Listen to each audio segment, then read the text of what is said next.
집담에 응해주시고 너무 좋은 발제 해주셔서 이야기 많이 나눠주시고 해줘서 감사드리고요.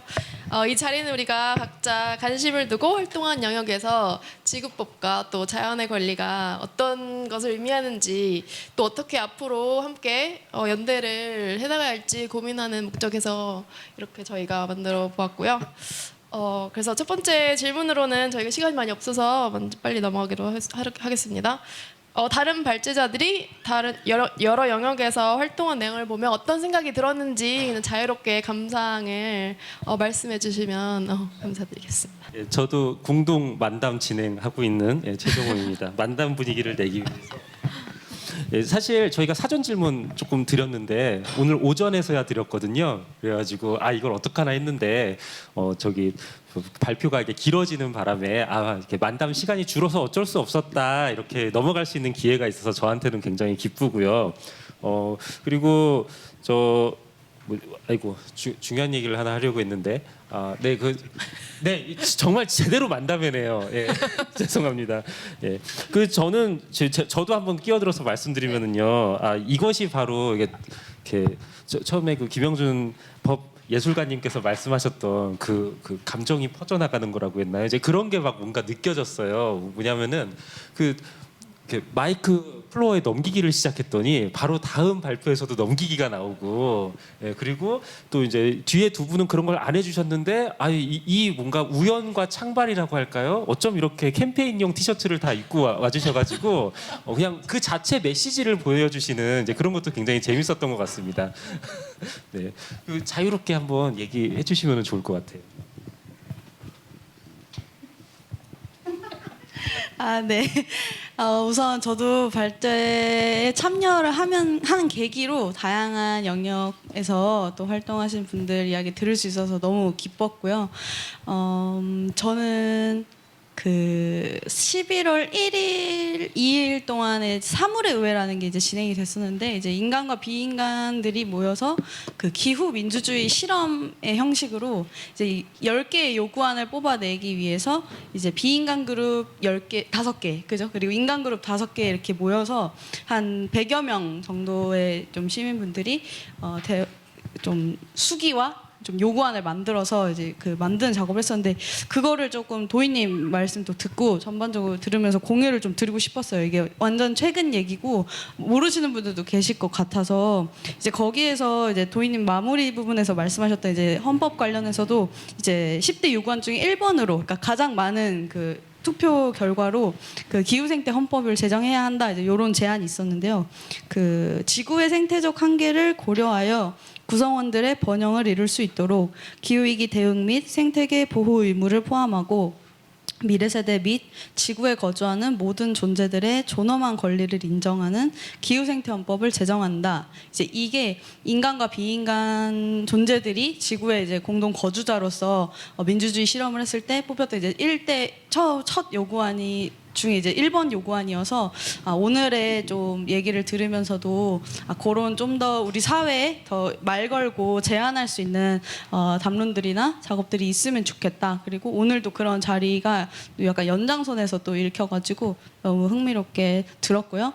또 첨언을 하자면 오늘 이렇게 발표 자료를 미리 보내주셔서 저도 미리 또 뭐라고 하죠? 예습을 했는데, 그 중에서 좀 특히나 많이 좀 꽂혔던 제 지금 활동 영역 삼척 기반 활동하는 데 있어서 좀 흥미로웠던 거는 영준님 발제에서 법률은 국민을 대상으로 하는데 지방자치법은 주민을 대상으로 하기 때문에 인간 주민들뿐만 아니라 비인간 주민들도 좀 포용할 수 있는 언어가 오히려 지방자치법에 좀 존재한다라고 써여 있었어요. 그래서 저랑 이제 저희 멤버들도 이제 삼척을 기반으로 오가면서 또는 상주하면서 활동을 하고 있는데, 인간 주민들만을 위한 거가 아니라 우리가 꿈꾸는 좋은 삶이나 어떤 기후 위기 시대에 함께 이웃으로 마주해야 하는, 동료로 마주해야 하는 존재들이 더 이렇게 확장되는 데 있어서 지방자치법에 좀 더 관심을 많이 가져보고 싶기도 하고, 이제 이 지구와 사람과도 연대하면서 그런 부분의 인사이트나 협력의 계기가 좀 더 있으면 좋겠다, 이런 생각도 들었습니다.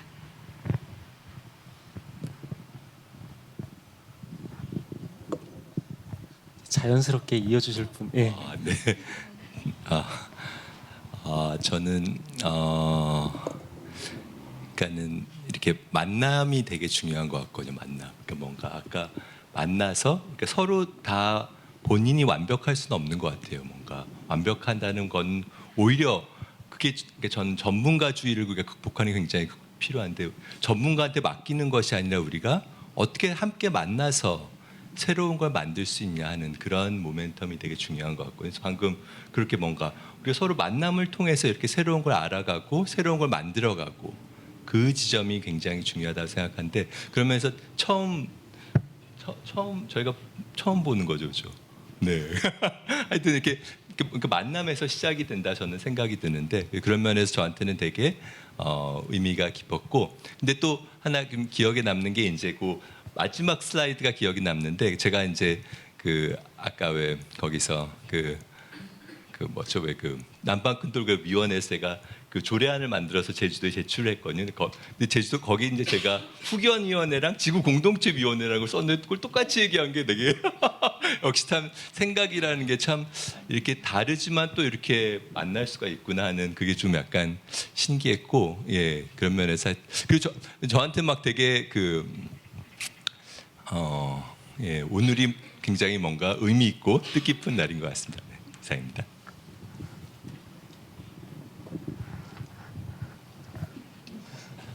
사실 저는 지금 오늘 집에 가서 이불킥할 생각밖에 없어가지고 와, 제 역대급 횡설수설이어서 너무 여러분 죄송했고요. 네.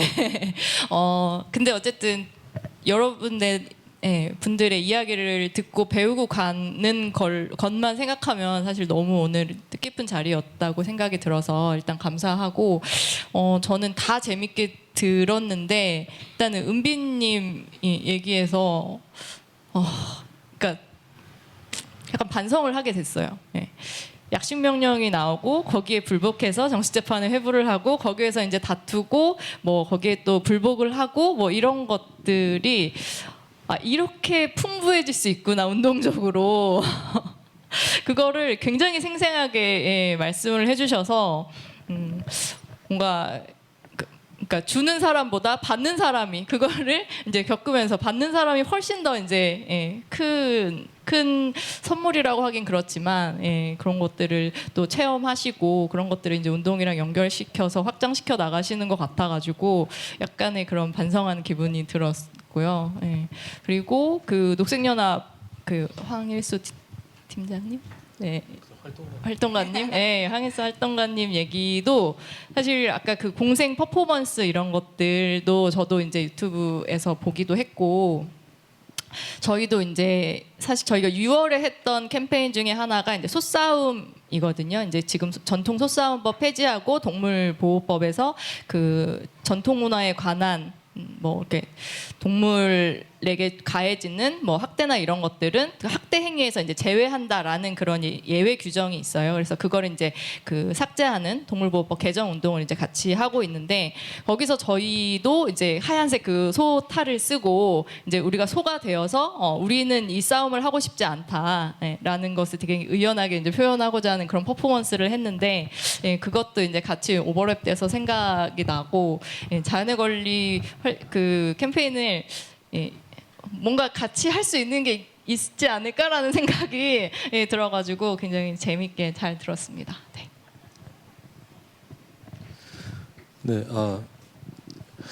저도 이제 그 은빈님 마지막에 이제 발표하신 내용 중에 이런 내용들이 이제 어쨌든 법으로 기속이 되는데 그걸 조금 넘어갈 수 있는 또 그런 얘기들을 이렇게 들으면서 그 왕관우이 그 부족한테 들었던 얘기가 어쨌든 우리는 이게 자연의 권리 아까 전에도 얘기했지만 자연의 권리 그리고 법인격으로 얘기를 하지 않는다. 여전히 이게 되게 중요한 그런 사건이었음에도 우리는 이건 왕관우이 강 자체를 그냥 계속해서 얘기를 할 뿐이다라고 얘기했던데 어쨌든 우리는 지금 법인격이라는 법 테두리 안에서 계속 이것들을 어떻게 조정해야 돼? 인간의 관점에서 계속 얘기를 하지만 결국 이 생태 문명과 이 자연의 권리를 정말로 얘기를 하려면은 얼마만큼 우리가 자연과 연결돼 있고 이 가치들을 얼마만큼 우리의 그 안에서 정말 진실되게 사람들과 같이 소통해야 되는지에 대해서 그 부분에 대해서 계속 이 발표를 여러분 발표를 들으면서 계속 생각이 좀 났었던 것 같아요. 그래서 어쨌든 뭐 이 발표를 들으면서 약간 저는 개인적으로는 너무 나열했나 좀 한 주제를 가지고 조금 더 깊은 얘기를 나눴으면 좋았을까라는 얘기도 있었는데 아무튼 이번에 다큐멘터리를 조금 제작을 하면서 이제 아마 12월 달에 이게 편집이 완료가 될 것 같은데 그 자연의 권리에 대한 좀 그런 얘기들을 또 다음에 기회가 되면 좀 같이 좀 나누고 싶은 생각도 좀 들었습니다. 네. 괜찮아요. 네, 감사합니다. 다들 저를 보시네요. 사실 만담이 되기 위해서는 그냥 막 껴들고 그냥 자유롭게 이렇게 순서도 섞이고 하기를 바라고 있는데 지금 스타트가 이래서 어쩔 수 없는 것 같습니다. 근데 네. 마침 끼어들어도 돼요? 아주 좋습니다. 그러니까 얽혔네요. 왕관누이강 사건이 케이스가 너무 이제 리딩 케이스고 그래서 저도 약간 그 이후에 어떤 활동들을 그 후견위원회라든지 아니면 그 밑에 뭐 자문위원회 그 밑에 또 뭐 시민위원회 뭐 이렇게 다양하게 있잖아요. 그래서 거기서 어떤 운동들을 하는지를 좀 살펴본 적이 있는데 거기서 하는 게 이제 그 유역을 다니면서 그 종자들을 그 채집해가지고 그거를 이제 뭐라고 하죠?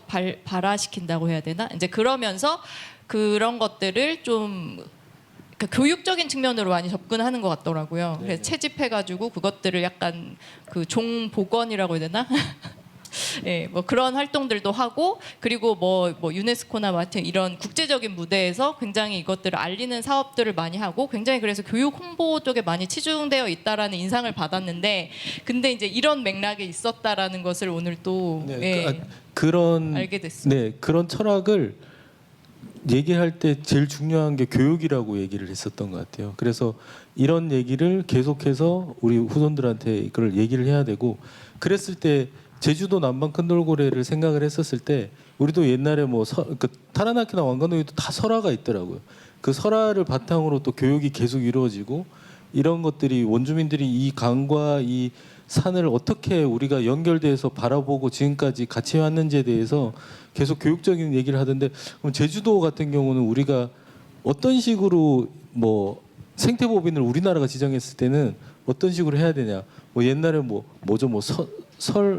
할망 제주도 산을 이렇게 했던 네네 설문대 할망이 그 치마에서 떨어져서 오름이 되고 나중에 이런 얘기들 그런 것들이 우리가 이제 예전부터 이 자연을 바라봤을 때 그러니까 어떤 식으로 이것들을 우리가 대하고 이렇게 연결해 왔는지에 대해서부터 뭔가 그 지역만의 그 특색 같은 그런 것들을 조금 더 안에서 커뮤니티나 이런 것들 좀 만들어서 교육적인 측면 그리고 이런 것들이 좀 같이 기반이 돼서 사람들한테 인식이 돼야지 이게 나중에 남방 큰 돌고래를 우리가 어떤 식으로 대해야 되는지부터 조금 마음가짐이라고 하긴 좀 그런데 그런 것들도 같이 요런 거랑 같이 법인 지정과 함께 좀 나아가야 되지 않을까라는 생각이 많이 들더라고요. 네네.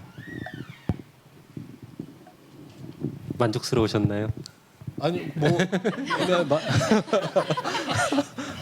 네, 매우 만족스러웠어요. 근데 듣다 보니까 교육의 중요성 아주 중요한 것 같아요. 왜냐하면은 그냥 법을 통한 문제 해결이라는 게 입법 운동 같은 거 예로 들면은 일종의 엘리트주의처럼 흐를 수도 있거든요. 근데 전체 공감대를 얻어가는 과정이 중요하고 실제로 그 소통 과정이라는 것이 얼마나 힘든지에 대한 내용들도 발제 내용들 속에서 이렇게 많이 볼 수 있었던 것 같습니다. 그래서 그 교육이라든가 아니면 그 소통의 맥락에서 좀 이야기를 또 해봐도 좋을 것 같아요. 근데 지금 제가 타겟을 은비님으로 잡겠습니다. 왜냐하면은 가만히 보니까 교육에 대한 활동이 유일하게 그래도 좀 잘 안 드러나신 편인 것 같아가지고 교육 얘기를 해주시거나 아니면 또 그밖에 이렇게 소통 과정에 대한 말씀 혹시 해주실 거 있으실지.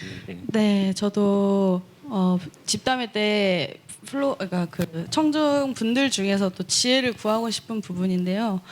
이 교육이라는 게 그러니까 사실은 기존의 시스템에 굉장히 이제 익숙하거나 이제 이미 교육을 받아서 소위 말하는 이제 사회의 체제에 아주 그 익숙하신 분들을 사실 분들은 많이 만나거든요. 그리고 저랑 수아님은 어떻게 보면 20대 청년 여성이고 외지인이라는 그 굉장히 그 취약한 정체성을 가지고 삼척에 진입을 한 케이스인데, 그러니까 물론 매 순간마다 막 배척을 가거나 막 업신여김을 당하는 건 아니지만 그 미시적인, 그러니까 우리가 생각하는 중요함, 우선순위, 그리고 이렇게 됐으면 좋겠는 바람들에 대한 존중을 많이 받지 못하는 경우, 그리고 우리는 몇 번 뭔가 이렇게 어떻게 했으면 좋겠다라고 전달드렸거나 이런 걸 하기 위해서 왔다고 했지만 안 들리시는 거예요. 그분들이 이 청년들이랑 같이 뭔가를 하고 싶은 게 너무 있으니까, 그러니까 되게 예를 들면 대화의 비중이 있으면 보통 이제 저희 아버지보다도 연배가 높으신 이제 주민분들이랑도 이제 동료로 관계를 맺는데,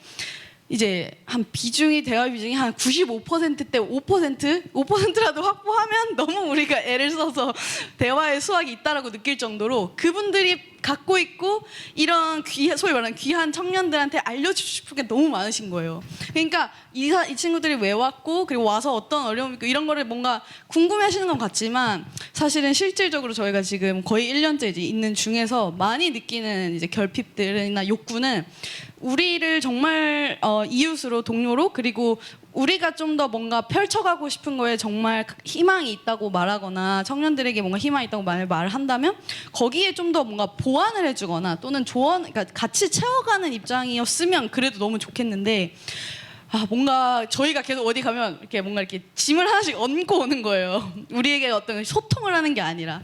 그래서 이제 그런 부분에서도 이게 교육이라는 게 이렇게 자라나는 청소년들한테도 당연히 교육이 필요하지만, 제가 생각했을 때는 청소년들은 이미 그 인풋의 자세가 너무 열려 있거든요. 너무 많이 수용해서 오히려 자기 것을 표현하는 거에 대해서 오히려 너무 주춤하거나 너무 기라성 같은 전문가들이나 이렇게 능력자들이 우리 사회에 많다 보니까 오히려 계속 이렇게 눈치 보거나 좀 신중해지는 게 있어서 전 많이 아쉽거든요. 저뿐만 아니라 멤버들 그렇고 실수할까봐, 또는 어디 가서 뭔가 조직의 어떤 활동가로 목소리를 내는데 내가 실수하면 뭔가 우리 팀에게 뭔가 영향을 줄 수도 있을까봐 하는 그런 어떤 착한 마음들이 오히려 계속 이렇게 위축되는 것들이 느껴져서, 저희 같은 포지션과 또 어떤 포부를 가지고서 현장에서 이제 활동을 하는 데 있어서 어떻게 하면 세대를 거스르고 횡단하면서 동료로서 만날 수 있을까? 우리가 좀 더 뭔가 다르게 뭔가 마인드셋이라든지 또는 뭐 시도라든지 할 수 있는 게 어떤 게 있을지, 그런 고충과 함께 좀 지혜를 좀 구하고 싶었습니다. 오히려 소통과 교육 얘기했을 때. 저 참고로 녹색의 나비라는 타이틀 앞에 달고 오면 너무 부담스럽거든요. 여기서 말을 잘할 수 있을까? 이게 내가 하는 말이 떼버리세요. 네, 떼버려야 될 것 같아요. 떼버리세요. 저는 그 얘기하고 싶었던 게, 한편으로 또 그렇지만 예를 들어 그 최후의 전환, 그것도 처음에는 이제 그 법 하는 사람들을 많이 상대를 생각했거든요. 근데 이렇게 너무 좋아해 주시잖아요. 뭔가 그게 참 어떻게 보면은 이게 그러니까는 젊은 분들이라 해야 되나? 뭔가 아까 열려 있음이라는 것이 어떻게 보면 큰 가능성인 것 같아요. 그래서 방금 얘기했던 또 이렇게 뭔가 그러니까 의사소통의 맥락이라 해야 되나? 그런 것들을 지역에서는 잘 잡는 것이 이렇게 뭔가 아까도 얘기했듯이 그런 그 정감적 색조, 그러니까 뭔가 콘텐츠가 별로 중요한 게 아니라 이렇게 그런 많이 느끼셨을 것 같아요. 뭔가 이렇게 친해지는 느낌이라 해야 되나, 그렇게 함께하고 친해지는 느낌이라는 것이 굉장히 중요한데, 또 이렇게 젊은 분들은 그런 콘텐츠에서도 굉장히 이렇게 반응을 올 수도 있고, 하여튼 다양한 그런 것들을 우리가 엮어가야 되는 것 같아요. 네. 김법 예술가님께서는 그 지역에서 이제 그 활동을 하면서 이제 이미 이제 겪으신 게 있어서 말씀을 주신 건데, 생각해 보면은 이미 약간 매개되는 것들이 있었던 것 같아요. 그러니까 잘 묶일 수 있는, 지금 자연의 권리, 생태 권리지 하시고 하면서, 근데 그거 말고 타지에서 이제 오신 분들이 무언가 그 지역의 현안에 대해서 다룰 때는 약간 얘기가 달라질 수도 있겠다는 생각이 들거든요. 그런 면에서 저는 도인님께 한번 말씀을 여쭤보고 싶어요. 예, 저기 그 인제에 뭐 주민으로 가신 분들도 계시는 단체에서 이제 생추어리 하시면서 이게 잘 지내고 있는 걸로 알고 있어가지고 뭔가 또 해주실 말씀이 있을 것 같습니다. 근데 이거는 좀 유전적인 영향을 많이 받아가지고요. 일단 술을 잘 마셔야 되고요. 저희가 처음에 이제 그 임시보호소부터 시작해서 지금의 이제 그 보금자리가 다 이제 인제에 있어요. 그래서 위치는 조금씩 다른데 임시보호했던 데가 한 2군데가 있었고 지금 이제 보금자리까지. 근데 인제뿐만이 아니라 사실 저희가 처음에 임시보호소나 보금자리를 구할 때는 전국을 다 대상으로 했어요. 어디 뭐 강원도에 가야겠다, 뭐 어디를 가야겠다라고 생각한 것은 아니고, 근데 정말 다 퇴짜를 맞았어요. 한 7.8기 했던 것 같아요. 근데 그러다가 이제 인제랑 이게 연이 닿았는데, 사실 저희가 있는 그 마을이 인제에서도 소를 가장 많이 키우는 곳이에요. 그러니까 2년 내에 이제 다 도축을 한다는 의미죠. 그러니까 그런 곳에서 우리 소들 여기서 이제 보금자리를 하고 싶어요. 여기 와서 사는 소들은 자연사 할 때까지 죽지 않아요. 이런 것을 말씀을 드리고 그걸 받아들이시기까지 어쨌든 꽤나 큰 이질감이나 간극이 있었을 거라고 생각하고, 그래서 처음에는 저희는 이제 운동으로서 인간과 비인간이 이렇게 만나는 경관들, 서로 다른 관계 맺기, 그럼으로써 새로운 사회에 대한 상상력 뭐 이런 것들을 꿈꾸면서 이제 갔는데 막상 이제 갔을 때는 그냥 저희가 땅 있다고 그냥 이렇게 뭐 이렇게 가겠습니다라고 하면 되는 거 아니잖아요. 지역에서 살려면 마을 주민들의 인정을 받아야 되죠. 그래서 술도 많이 마셔야 되고 저는 뭐 그렇게까지 안 했지만 우리 마을에서 주로 활동하는 활동가 분들은 진짜 라포 형성을 위해서 2021년부터 지금까지 한 정식 개관을 저희도 지난달에 했거든요. 한 4년 정도가 걸렸는데 4년 동안 정말 지역과의 관계 맺기, 그러니까 비인간과의 관계 맺기가 아니라 지역과의 관계 맺기, 어르신과의 관계 맺기, 그리고 관과의 관계 맺기. 이 그냥 시민단체가 이제 관과 어떻게 이제 저희는 이제 거기 가서 공사도 많이 했어야 됐거든요. 소집도 지어야 되고 청년들 집도 지어야 되고 뭐 거기 폐교도 이렇게 리모델링 해야 되고 돈이 많이 들었어요. 그래서 이제 그런 것들도 중요해서 계속해서 그런 관계 맺기들의 실험이 또 계속 확장되어 간 것 같고, 그래서 지금은 글쎄요, 약간 그 지역 분들의 니즈를 파악해야 된다. 네. 어쨌든 여기도 뭐 도농교류 사업을 하고 있었던 곳이고 어떻게든 이 마을을 좀 알리고 그러면서 농산물 판로 같은 것도 좀 개척하고 싶어 하시고 이런 니즈들을 좀 파악을 하고, 그다음엔 뭐 우리가 그런 방법을 좀 제시해 드릴 수 있어요. 근데 우리도 이거 하고 싶으니까 이것도 같이 하면 더 시너지가 날 것 같아요. 라는 식으로 이제 얘기를 많이 좀 풀어나가 던 것 같고, 그리고 지금은 그래서 뭐 청년회장이나 뭐 마을 운영의 총무나 뭐 이런 것들을 저희가 지금 하고 있거든요. 그래서 지금은 좀 완전히 많이 이제 스며들기는 했죠. 그래서 이제 뭐 지난달에는 이제 뭐 개관식을 겸한 이제 축제 같은 것도 하고 그러면서 이제는 저희 마을의 이장님이 우리 마을 비건 마을이지 이렇게 말씀을 하실 정도가 되어서 지금까지는 굉장히 우호적인 관계를 맺고 있습니다. 네. 또 끼어드실 여지 같은 건 없으신가요? 저는 그 진아님 앞선 세션 그 발제도 너무 잘 들었어서 오늘 물론 이렇게 퍼실로 계시지만 좀 내 발표랑 앞서서 이제 국제 못 들으실 분도 계실까 봐서 그 국제 연대나 네. 그런 거 연결하셔서 좀 국내 사례들 있잖아요. 좀 코멘트 궁금했습니다. 국내 사례들에 대해서요. 그러니까 오늘 이제 발제를 네. 퍼실만 보다도 이제 같이 네. 의견을 좀 여쭙고 싶었습니다. 네. 저는 되게 공감이 됐던 게 사실은 은비님이 발표하셨을 때 그 같은 정부라도 경제 분야와 환경 분야의 그 괴리감을 보면서 되게 느꼈던 게, 사실 저는 유럽에 살면서 독일도 되게 겉으로 보기에는 환경에 대해서 굉장히 사실 열심히 노력을 하고 있지만 뒤에서는 뭐 지금 생태 범죄, 환경 생태 범죄를 저지르고 있는 이스라엘을 이렇게 지원한다든지 그런 걸 보면서 되게 딜레마 같은 거 좀 많이 느꼈었어요. 그래서 되게 공감이 많이 됐었고 그런 생각을 많이 했었습니다. 근데 사실은 저는 주제를 바꿔 죄송한데 이렇게 같은 환경 운동을 하게 되신 그런 계기가 되게 궁금한 게 사실 저와 저 주변은 되게 에코 앵자이어티라고 그런 불안, 생태에 대한 불안을 느끼는 분들이 많아서 그렇게 시작하신 분들이 많고 요새는 디지털 미디어가 하도 발달했다 보니까 그런 내용이 너무 많이 나와요. 인스타그램이나 그런 유튜브에. 그래서 혹시 그런 것을 평소에 많이 느끼시는지 아니면 어떻게 해서 환경 운동을 하게 되셨는지 그런 너무 두서없이 물어봐서 죄송합니다. 환경 운동으로 발표하신 일수님께서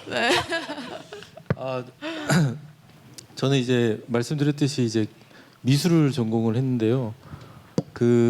제가 이제 대학 졸업하고 2007년도부터 뭐 엘고의 이제 뭐 불편한 진실 다큐멘터리라든지 이제 푸드팩토리 같은 그런 다큐멘터리를 보면서 제가 이제 그러니까 문경이라는 좀 산세가 좋은 지방에서도 자란 경험도 있고 그리고 무전여행을 우리나라를 이제 또 50일 동안 하면서 또 많은 이제 자연과 많이 접하면서 그러니까 태생적으로 약간 자연을 이렇게 좋아했던 사람이었던 것 같아요. 그리고 우리가 이제 교육적인 측면 중요하다고 얘기했지만 우리가 어떤 자연의 어떤 굉장히 우와 이건 뭐 막 닭살이 돋는 어떤 한 순간을 경험하고 난 이후부터는 자연을 사랑할 수밖에 없잖아요. 그런 순간을 지나고 나서 그런 내용들을 접하면서 이제 그림을 그렸을 때 주제가 이제 주인이라는 시리즈로 우리 인간이 과연 지구의 주인인가라고 해서 멸종되는 동물들을 이제 부분들을 모아서 약간 좀 괴기스러운 인간의 자화상을 그리는 작업들을 좀 했었고 제가 뭐 영국에서 잠깐 이제 대학원을 미술을 다녔었는데 그때 당시에 이제 그런 작품들로 어떤 전시회도 조금 하곤 했었습니다. 근데 이제 한국으로 오고 난 이후에 이제 어느 순간 이제 그림을 그렸을 때에 이렇게 인위적으로 내가 이런 주제에 대해서 그냥 막연히 머리로서 그리고 있던 모습에서 어떤 굉장히 큰 한계를 느꼈어요. 어느 순간에는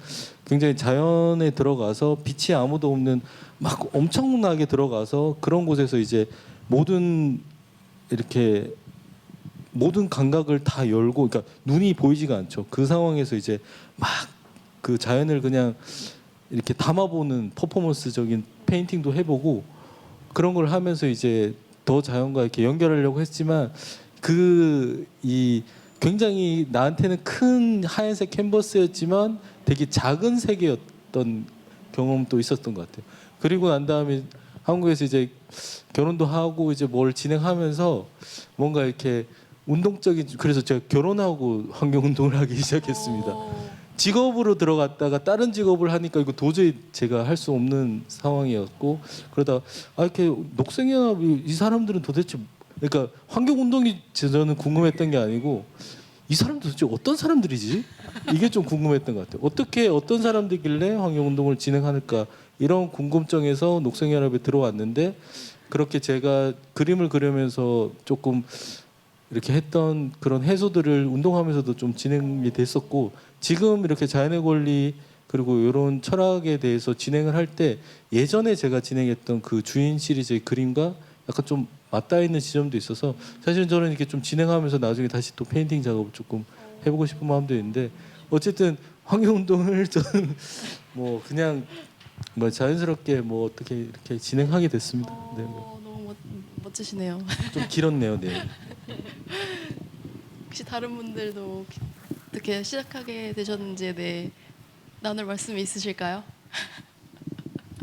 저희 멤버들이 좀 왔거든요. 오늘 이렇게 지구법 관련해서 이제 저희가 활동하면서 듣지만 또 이렇게 지구와 사람에서 컨퍼런스를 열어주셔서 그 질문을 저희 멤버 중에 한 분이 답변을 듣고 싶어가지고 저보다는 제 얘기보다는 맞아요. 네, 좋아요.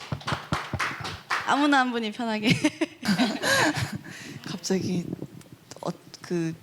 뭔가 신기하네요. 저희 청년기후 긴급행동 이렇게 셋이서 원래는 한 명, 두 명 더 있었는데 저는 지금 운영팀장 비슷하게 산림단장 맡고 있는 주은이라고 하고요. 저는 결론적으로 말하자면 저는 제가 죽기 싫어서 시작했습니다. 원래는 대학교에서 인문학 전공을 했고요. 철학이랑 국어국문학을 했는데 철학, 국어국문학 둘 다 사실은 인간 세계를 다뤄요. 근데 인간 세계를 아무리 공부를 해도 제가 23년 여름 때 느꼈던 그 공포감을 해소할 방법을 못 찾겠더라고요. 그래서 여전히 지금도 사람의 세계관 그런 것들을 궁금하게 생각은 하지만 어쨌든 저는 이게 남의 일이 아니라는 게 그리고 정말 내 세대 얘기라는 거를 제 피부를 느꼈던 터라 그래서 저 하나 살자는 이기적인 마음으로 시작을 했고 운동하다 보니까 오히려 그게 눈에 더 많이 띈 케이스예요. 뭐 서천 내려가서 살아보니까 거기서 만난 사슴벌레 저는 수도권에서만 살아왔던 사슴벌레가 너무 예뻤다든 이제 예쁘고 움직이는 것들을 직접 눈에 볼 수 있었던 그런 사소한 활동 경험들이 쌓여서 이제는 나뿐만이 아니라 다른 지구 세계 생태 공동체의 모든 존재들이 같이 살 수 있는 세상을 살고 싶다. 그래서 이제 그냥 살고 싶다가 아니라 잘 살고 싶다. 라는 포인트로 좀 바뀌어간 케이스인 것 같습니다. 근데 사실 저는 그런데 저희 멤버들은 이미 동물권 운동을 하다가 그러면서 자연스럽게 기후 운동을 하게 된 케이스도 있고 또 생태학 공부를 하다가 그러면서 긴급 행동을 들어온 케이스도 있어서 누구 하나의 이야기를 딱 집어서 이야기할 수는 없는 것 같아요. 그래도 모두들 공통적인 건 나만 잘 사는 세상은 아니었으면 좋겠다는 것 같습니다. 감사합니다.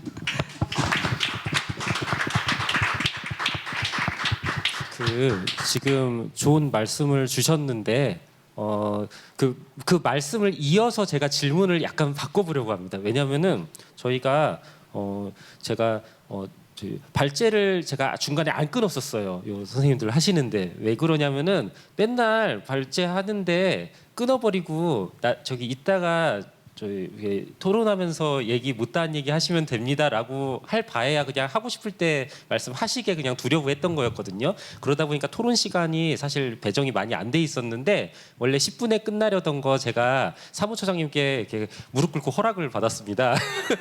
자, 한 20분 정도까지 하고 분위기 재밌는 것 같으면 한 30분까지 가도 되지 않을까라고 그래서 얘기가 됐는데 30분이 되어버렸어요. 이제 29분입니다. 그래서 마무리를 급해야 될 것 같아가지고 그래서 방금 그 나누던 이야기들을 약간 이어가면서 매듭 지을 수 있는 질문을 하나 드리려고 합니다.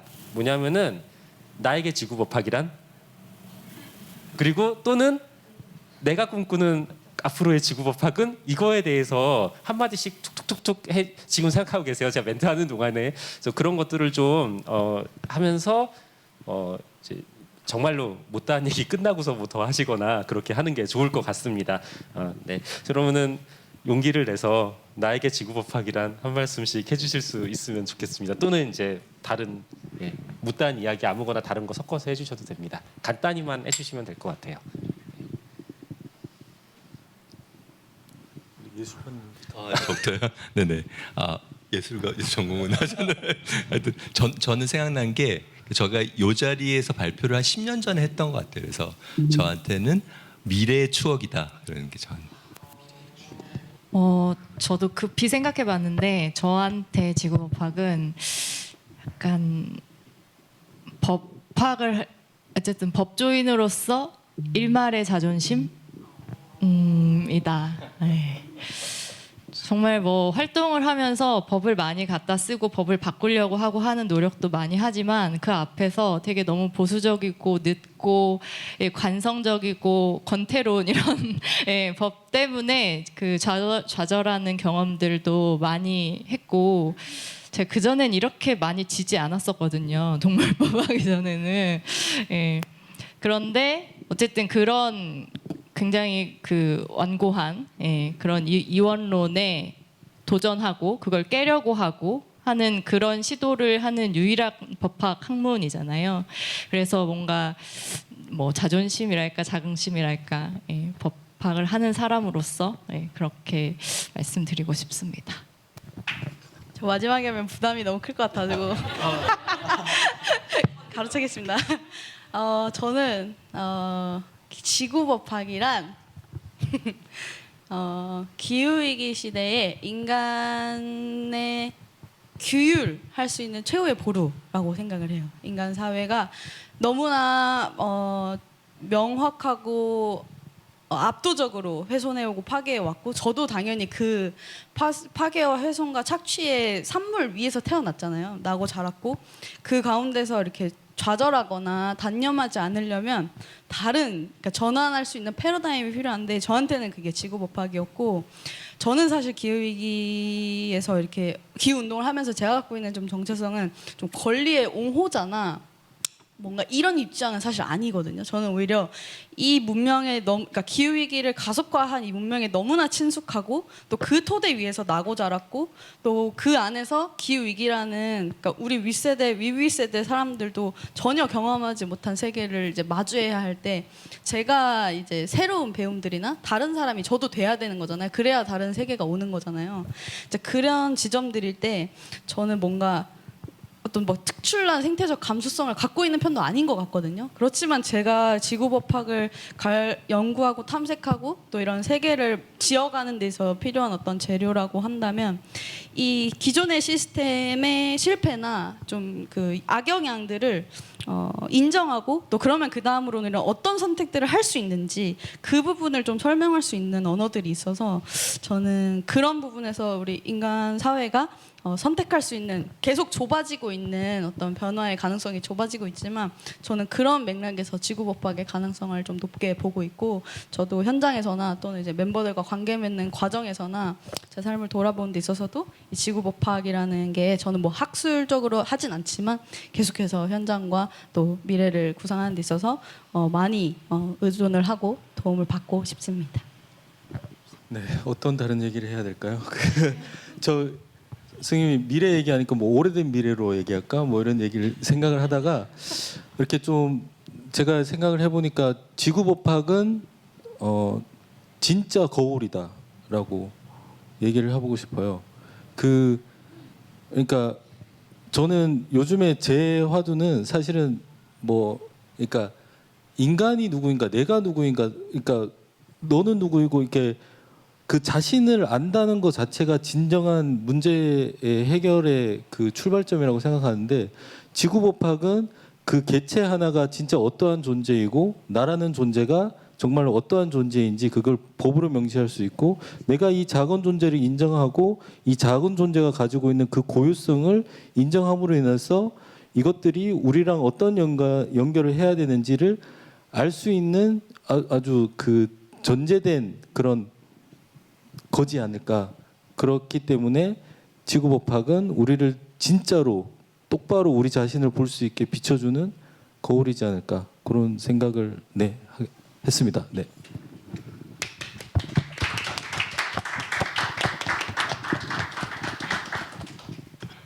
저도 생각해봤는데 저에게 지구법학의 의미란 무엇인가, 아무래도 연대의 힘, 소통의 힘을 주는 그런 존재인 것 같고, 만약에 지구법화가 자연의 권리가 아니었으면은 여기 이렇게 앉아서 여러분과 이렇게 소통할 기회도 없었을 것 같아서 너무너무 저에게는 감사한 것 같습니다.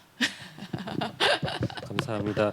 저는 이렇게 돼버리면 저도 할 수밖에 없는데 죄송합니다. 아무도 안 저한테 안 올 줄 알고서 이러고 있었는데, 저는 이렇게 말씀드리겠습니다. 기꺼이 하는 사서고생이라고 말씀을 드리고 싶습니다. 왜냐하면은 정말로 사회에서의 소수 의견 중에 하나인 것 같습니다. 인간 소수자들도 대변이 잘 안 되는 상황에서 비인간 소수자까지 돼야겠다고 이거를 굳이 해서 안 먹힐 얘기를 자꾸 하고 있고, 그래서 저는 갈수록 나 앞으로 연구자로 계속 살아갈 수 있을까라는 위기를 느낄 때도 굉장히 많고, 요새 좀 방황도 솔직히 했습니다. 그놈의 AI를 해야 하나. 그랬는데 그럼에도 불구하고 그것이 갖는 의미가 있다는 것을 알고 있고, 같이 얘기하는 사람들이 있는 걸 보면서 결국 저의 길을 꿋꿋이 가게 되는, 그래서 기꺼이 하게 되는 사서고생이지 않을까 싶습니다.